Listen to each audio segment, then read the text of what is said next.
Hello, good morning, everybody. I am I'm a little sad today because my co-host today, Silvia Toscano, is feeling a little unwell today. So I'm going to be doing this solo. It's not going to be as fun, but I'm going to try to address some things and kind of recap from last week. So thanks for those of you that are joining in today. Again, my co-host Sylvia is out today. She's not feeling well, and so I'll be doing this solo today. Last week we talked about some of the things that people deal with the Medicare Part B portion of Medicare, whether or not they should enroll, how to enroll, some of the penalties that you can incur if you don't get Part B, the Part B portion of Medicare. So if you didn't see that video, you can find that video on YouTube, or if you go to our Facebook channel, you can on the Medicare Space, you can find the previous recordings. So today, because I'm by myself, you guys put some, keep me alive here. Put some comments in the chat, ask me some questions. But what I'm going to start off doing right now is we had some questions come in from Facebook and YouTube throughout the week. And so I'm going to address those. So we were going to address those together, but I'm going to address those right now. So one of the questions that we had, and again, if you guys, for those of you that haven't tuned in before, my name is Victoria Cabrera. We are with the Medicare Space. We go live every Friday morning at 10 a.m. Sick or not, we are here. So like I said, join us every Friday at 10 a.m. on YouTube Live or Facebook Live. So again, I'm going to address some questions that we had come in on our YouTube channel through email and through Facebook. Somebody asked us, I don't know who it's from because it's a unsubscribed YouTuber, or it doesn't tell me who the name is, but it says, do I have to change my Medicare plan every year, or do I automatically get re-enrolled? I think that's what they were trying to ask. So again, if I currently have a Medicare plan, do I have to change every year? The answer to that is it's a little bit more than a yes and a no, okay? Technically, if you're in a Medicare Advantage plan or a Medicare supplement or even a prescription drug plan, technically you don't have to manually re-enroll every year because those plans, so let's just talk about Medicare Advantage right now. With Medicare Advantage, that plan, you'll be automatically re-enrolled for the next plan year.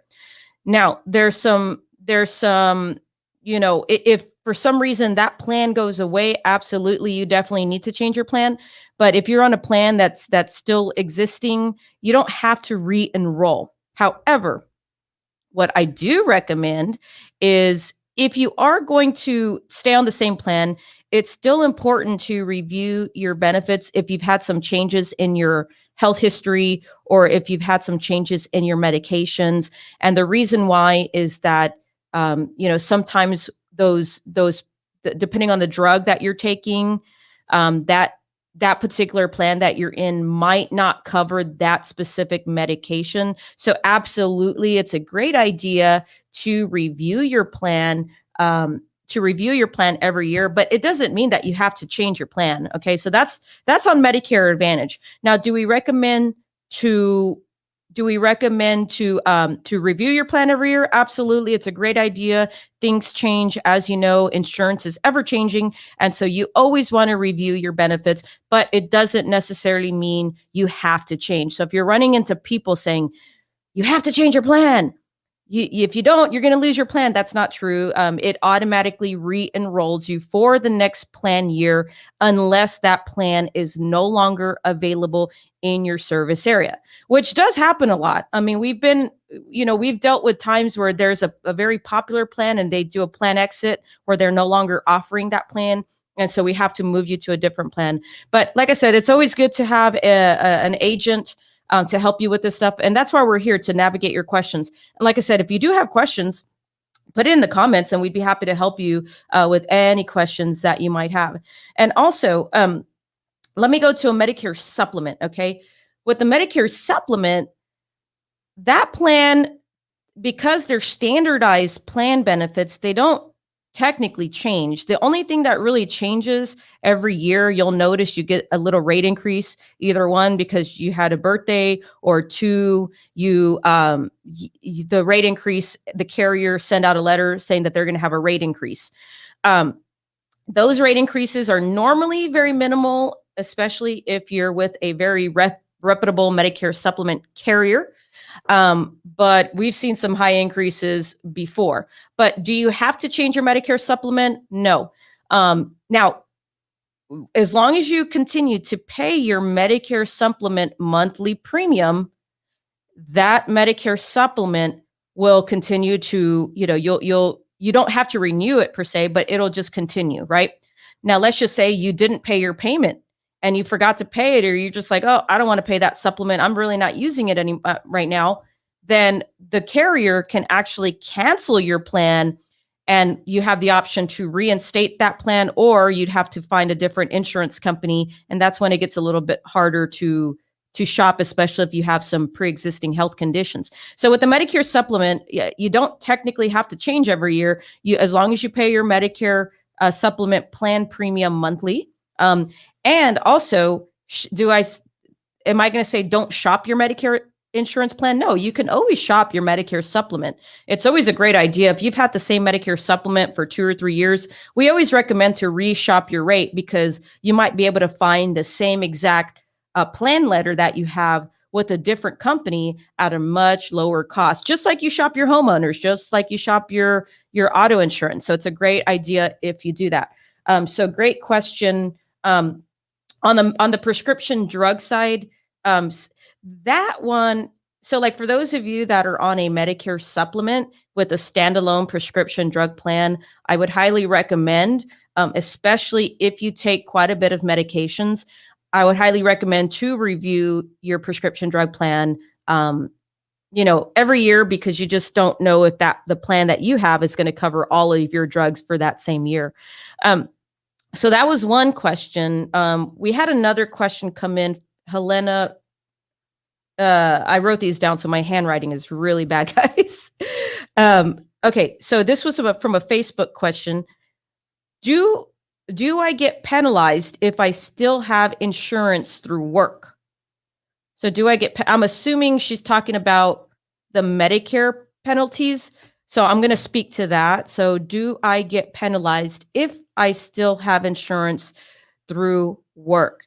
And so, Helena, the answer is, if you're speaking to Medicare, parts of Medicare and parts of Medicare Part D, the rule of thumb is if you have credible insurance coverage through maybe an employer, that maybe you're still working and you get your insurance through your job and you didn't want to enroll into the Part B, as long as you have creditable coverage, then you will not get penalized on the Part B or the Part D portion of Medicare. Now, on the other side of that, okay, let's use another example. Let's say that you're not working, and let's say that you don't have insurance. You haven't had insurance for the last 2 years, and you're just super healthy. And you said, well, I really don't need insurance. I've never really got hospitalized. I don't take any drugs. Why do I have to pay for something that I don't use, right? Well, guess what?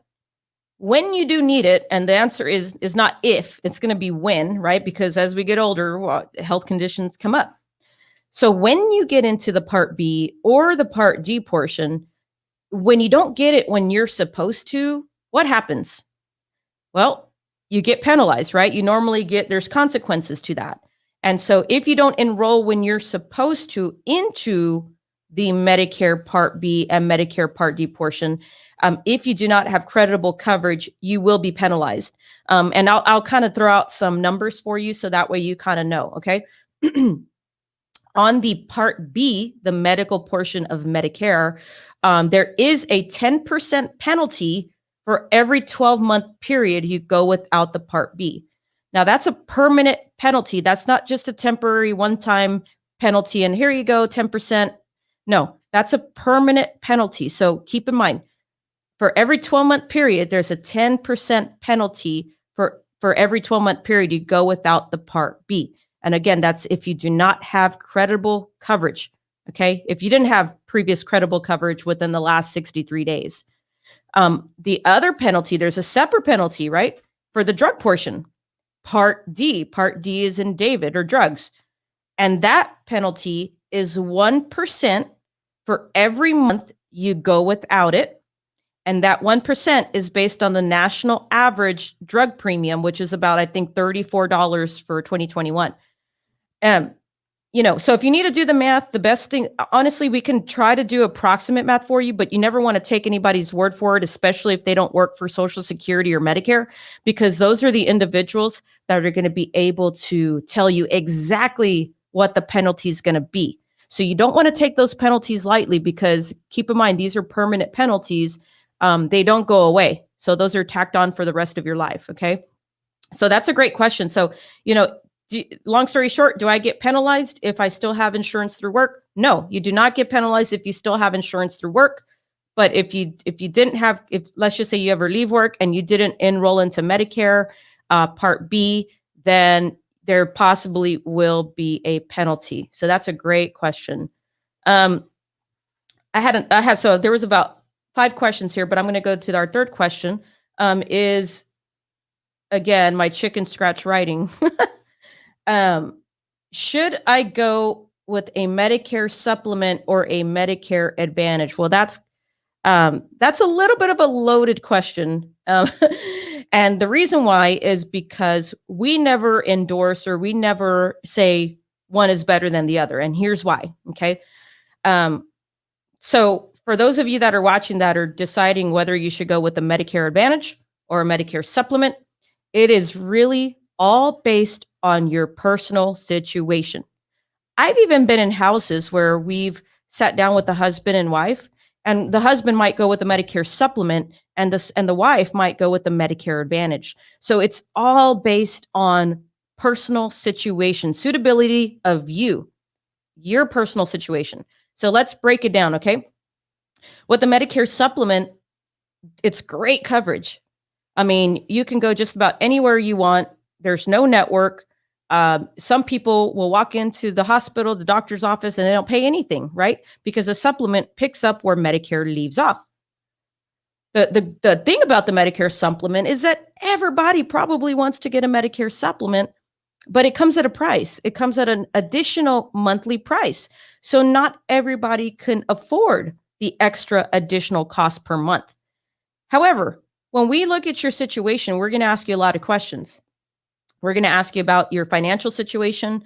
We're going to ask you about medications that you're possibly taking, health history, just because we want to make sure that, we want to make sure that if you've had previous health conditions, we can make the determination and say, hey, you know what? Based on everything you've told me, we really think the Medicare supplement is going to be a great fit for you, because chances are, if you do go into the hospital or you do have to go to the specialist 3 times a month or 4 times a month, you're not going to get dinged with the copay every single time. So in that case, a Medicare supplement would be an awesome benefit for you. Now, keep in mind, it does come at an additional cost. So you have to make sure that it is affordable for you and that you can take on the additional monthly cost, right? You don't want to get into something and you're like, oh, I really want that, but man alive, I just can't afford it. And then you end up canceling it. And then that's not good for anybody. Right. So Medicare, that's a Medicare supplement. A Medicare Advantage plan, you hear these all-in-one plans, right? Everything's all in one. It covers your Part A, it covers your Part B, it covers your Part D. It even covers extra benefits that Medicare doesn't cover, like dental, vision, transportation, gym membership, all depending on what company you go with. And so it looks really, really good, right? Because it's like, wow, I get all these things and potentially I don't have to pay a monthly premium for it. Some plans do have an additional premium, but they're very low in monthly cost. So it seems very appealing. But what I would say is keep in mind that Medicare Advantage plans are network-based plans, right? So you do have to stay within a network of providers. Okay. You do have to make sure that your doctor does accept that insurance on an in-network basis. And some of these plans, you have to get referrals to see a specialist. So what I would recommend is, especially if you're like in the rural counties and there's not a lot of doctors and there's not a lot of providers in that area, I would really, really, really highly consider Medicare supplement for you. But again, I can't tell you yes or no. So when you ask, should I go with the Medicare supplement or Medicare Advantage? There's never a yes or no question. If there's somebody saying yes all the way or no all the way, they're not telling you the right way. And I don't care who's listening, if you're an agent, whoever you are, you can't tell somebody yes or no. Like that answer is never a definitive answer because it's all based on your personal health insurance situation or health situation and your financial situation. So I'm never going to tell you which way to go until I actually meet with somebody and tell them, okay, based on everything you told me, here's what I recommend. But at the end of the day, it's your choice. Okay. So I probably wasn't a lot of help there on that. Whoever asked that question on Facebook, because it really, really is based on your situation. So if you're doing a bet with somebody, then you might want to not put money on that swinging one way or another, because there's just no right answer to that one. Okay. And again, guys, if you guys have any questions, I know today it's a little bit more quick and I'm just answering questions because my beautiful co-host Sylvia, that normally sits right here with me, is not here today. So next week, we promise we're going to give you a full loaded, awesome live show. It's a little bit more, we can laugh and chat a little bit more. But if you guys are listening, put your comments, put your questions in the live stream and share this. I'll be able to try to answer some questions. But let me go back to the questions that we got through our email and through our Facebook and YouTube channels. It says the next question is what if I don't like my doctor? Do I have to change my plan if I change my doctor? So what if I don't like my doctor? Okay, so if you don't like your doctor, okay, here's a big misconception is that people think that they're locked in. So like you hear about getting on a plan and being locked into that plan until the next annual enrollment, especially if you're on Medicare Advantage or prescription drug plans. But a lot of people don't know is that you don't necessarily have to keep your doctor. So let's use an example. Let's just say a customer comes in to our office and they say, Victoria, I don't like my doctor. They don't have good bedside manner. I feel like they're not listening to me. I feel like they're just prescribing me all these medications. And I told them I don't like to take medications. Okay. So let's just say you're not happy with that doctor and you're on XYZ health insurance company. Okay. And you know that your doctor accepts that insurance company, but you think that you're stuck with that doctor because you just don't want to change your health insurance. You're super happy with your health insurance, right?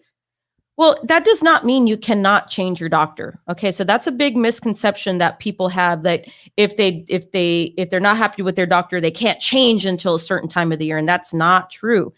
You can change your doctor at any time. Okay, now when you have an HMO, it's a little harder because you have to make sure that when you call the insurance company, if you're looking at 2 or 3 other doctors that you're interested in assigning your primary care physician, you want to make sure that that doctor is in fact in network with that HMO plan. Remember, HMOs are network-based plans.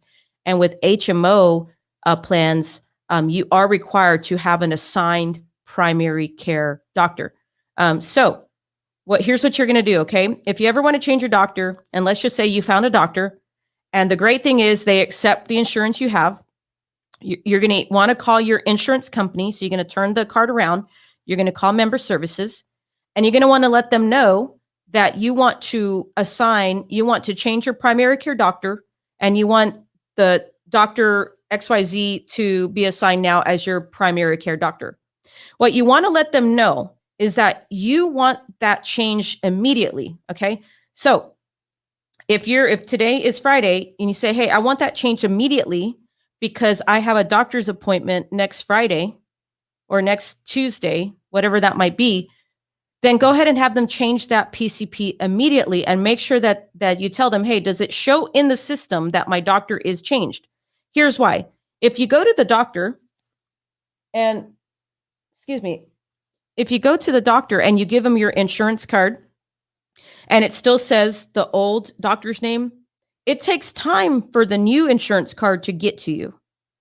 And so they're going to send you a new insurance card to get to you and make sure it says the new doctor's name. But it takes time. It could take 7 to 10 days before you get that new card. Well, you can't wait that long, right? So you have a doctor's appointment.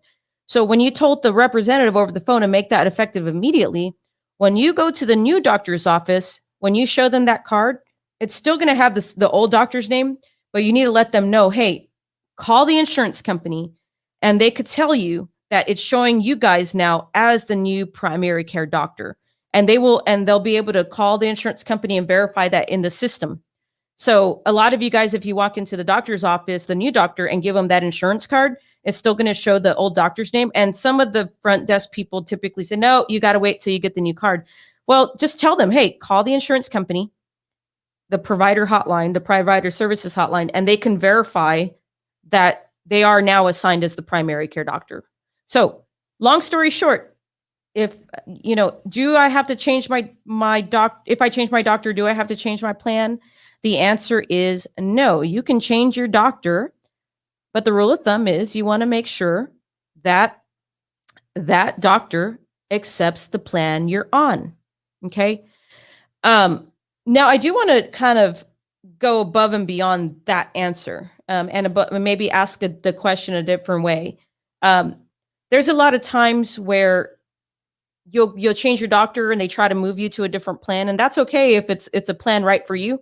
But a lot of times if you go to the doctor's office and they're just trying to move you for no particular reason, you need to be very careful who you're signing up with, because if they're not checking all your medications, right? So let's just say you go to this doctor's office and they're trying to move you to a different plan just because there's like, oh, we take this plan too, and it's better for you. And they just move you and then you sign off on it. Well, did they ask you about your specialist? Did they ask you about your medications? Did they ask you, what services are you using the most? The dental, the vision, the hearing?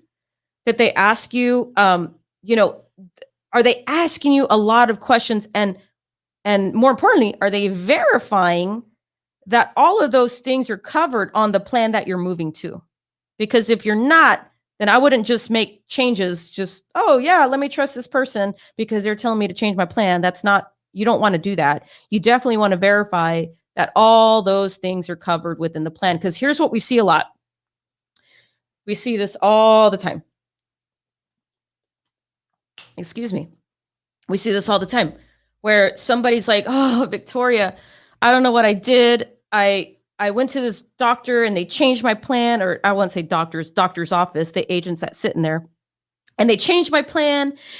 And now I can't get this medication anymore. And they told me that it was going to be better than what I had. And I'm like, okay, well, did they verify your medications? No, they just told me I needed to sign this plan because this is the plan that it's a better plan that the doctor accepts. I'm like, well, did they verify your specialist? No. Well, you have to keep in mind when they don't verify all those things, absolutely something's probably going to change for the worse if they don't verify those things. Now, that's not always the case. We run into people that actually enhance their situation because, they were able to get into a plan that offered them a little bit more benefits. And we verified all their medications and made sure all their doctors were there. And it's a great seamless process. But if you're working with somebody that doesn't know to ask those questions and they're just switching your plan, that's not a good thing. Okay. And we run into that all the time. And so if you're out there listening, just be aware, like when you change your plan, it's not just like, buying a piece of gum at the HEB. You want to make sure that you're checking all your medications, all your doctors, because this is your health plan. And remember, unless you have some type of special enrollment where you can change mid-year, you're stuck in that plan until the annual enrollment. And so you don't want to put yourself in that situation. If you were put in that situation, you can call us and we could try to see how we can save your situation or solve the problem that you're facing. But so I want to point that out. Now, if you run into a doctor that does not accept the plan that you're currently on, that's okay. If you really like that doctor and you're like, hey man, you know what? I really like this doctor. I feel like I can get better. I feel like I can wean off of some of these medications that I'm taking. Then you definitely want to look at the plans they accept, because it all comes down to the care that you're getting, right?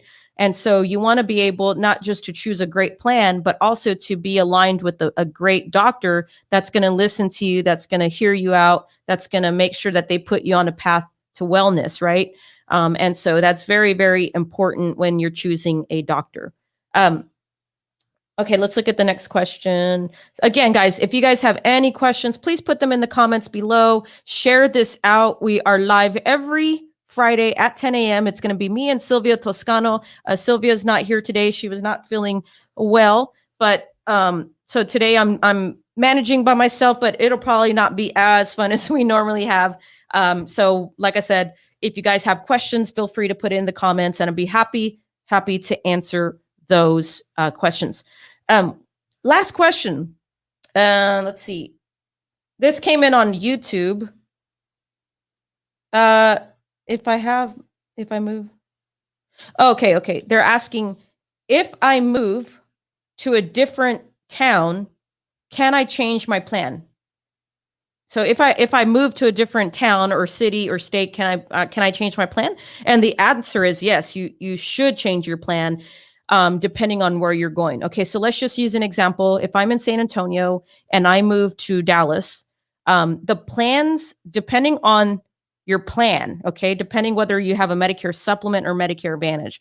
But let's use a Medicare Advantage because this is going to be the most problem area that I see when people move, they don't change their plan. So if you have a Medicare Advantage plan or a standalone prescription drug plan, if you're moving to a different area, right? Like let's just say you move from San Antonio to Dallas or Dallas to Houston or wherever. Those Medicare Advantage plans and those prescription drug plans are county specific. So it's always based on the service area that you live in, okay? So if you move from San Antonio to Dallas, the plans that are available here are not going to be the same plans that are available in Dallas. They might be very similar, but those plan codes change depending on where you move, okay? So if you end up staying on the plan that you're on, eventually you're probably going to get a letter once you change your address through with Medicare and Social Security, is you're probably going to get a letter from the insurance company saying that plan is not available in the service area and you should change to a different plan that is available in your service area. So what I would recommend is if like let's just say you're going to be moving in a month, I would recommend to start looking at those plans now so you can make a good educated decision on the plans available in that area.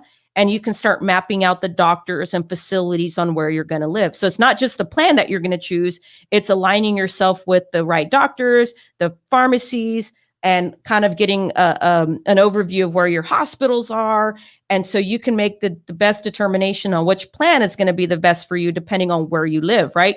So, because look, here's what happens. If let's just say I moved from San Antonio and I stayed on the plan, I never made a change, and I go to the doctor down the street in Dallas and I give them my card and it says Dr. Garcia back in San Antonio, they're going to say, no, we don't take that. We can't take that. And so it just only delays that care even more, because here's what happens is when you change your plan, we can only enroll you for the beginning. So we can enroll you for the first of each month. So if it's April 6th and we need to change your plan, that plan cannot change until May 1st. So there's this whole 3-week period where you're kind of in limbo, right? So that's why I always say, look at it. If you already know where you're going to go, if you already have the zip code, if you already have the home address, start looking at that area, start looking at those plans. So that way you can start making a good decision and you're not so rushed, right? You're not feeling so rushed to make those decisions. And so, like I said, if you're going to be moving and that goes for from state to state as well. If you're going to be moving, you always want to look to see what's available in that area. I'll give you an example. I had a client, they moved from Texas to Oregon, and the plans that were available here, the area that they were living in, going to live in that zip code, there was no Medicare Advantage plans. And the one that was available, it was like crazy expensive. And I was like, why would you want to go with that? Just go with the Medicare supplement, right?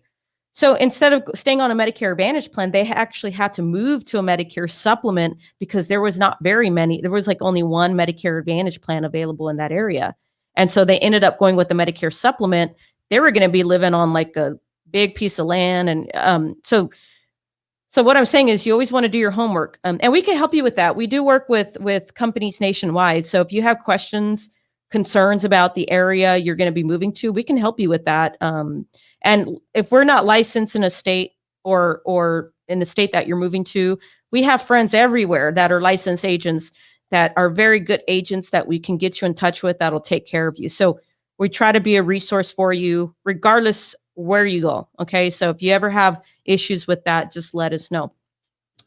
Those were the only questions that came in through last week. If you guys have any questions, you can put them in the comments.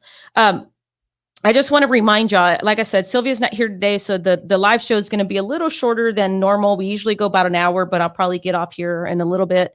I'll stay on just a little bit just to answer any questions that you guys have. But I just want to remind you that we do, if you can't get on the live shows, you can always go rewatch the shows on YouTube. If you type in Victoria Cabrera Medicare or the Medicare Space, it'll pop up. You'll see us pop up there and you can rewatch the live shows. You can also go to the MedicareSpace.com and you'll be able to look at all the information. If you're more of a reader and you like to read blogs and things like that, you can go to our website and read up on that. Or maybe you like audio, you just like to listen. You can visit our podcast on Spotify or YouTube, iTunes. It's the Medicare Space podcast. And we talk about all these types of things, and we're going to even upload the audio from our live shows to those podcasts. So really, you can listen to us on Facebook, on YouTube, on Spotify, on iTunes, or you can go to our webpage and you can, do your own homework there. But like I said, the goal is to bring you solutions, to bring you resources. We really, really, really want to get in touch with anybody that wants to be on the show that could provide value. If you're listening and you're a vendor, maybe you're a provider, maybe you've worked in the Medicare space as far as maybe you're dealing with a medical equipment and you can give tips to our senior community. We'd love to have you as a guest on our live show, and then we can get that value out to our seniors as much as we can. If you haven't already joined the Medicare Space Facebook group, go to join. It's a newer group. Go ahead and join if you're about to be on Medicare, or maybe you're 55 and older and want to get tips for seniors. So you can reach us. There's really no way that you can't reach us. I'm also going to put our phone number here in the. Let me go ahead and put our phone number here in the chat. And you guys can call us at actually it's right here. If you call this number, you'll get one of our agents. We have agents out in the field. We have agents on the phones. So if you guys have any questions, we are here to help you. So I want to thank y'all for your questions. They were actually really, really good questions. Like I said, if you guys ever have questions, put them in the comments, because we do go back and review the comments. We do go back and review our emails. We do go back and review our messages through Facebook and through YouTube and things like that. So go ahead and put your questions. Don't be afraid. If you're an agent, if you're a senior, if you're a caretaker, if you're a daughter of somebody that you help with this kind of stuff, be sure to ask your questions. Don't be afraid. Trust me, we run into every kind of situation. There's no situation I think we haven't run into. So don't be afraid to ask. Again, guys, I want to thank you for showing up today. Today's show is a little short just because, my beautiful co-host is not here today to go back and forth about questions and have a conversation. But if you guys ever have questions, let me know. My name is Victoria Cabrera with the Medicare Space. If there's anything you need, You know how to reach me, guys. All right. We'll see you next Friday. Please join in next Friday, 10 a.m. Share this with your family, friends, and we'll see you on the next show, guys. Thank you.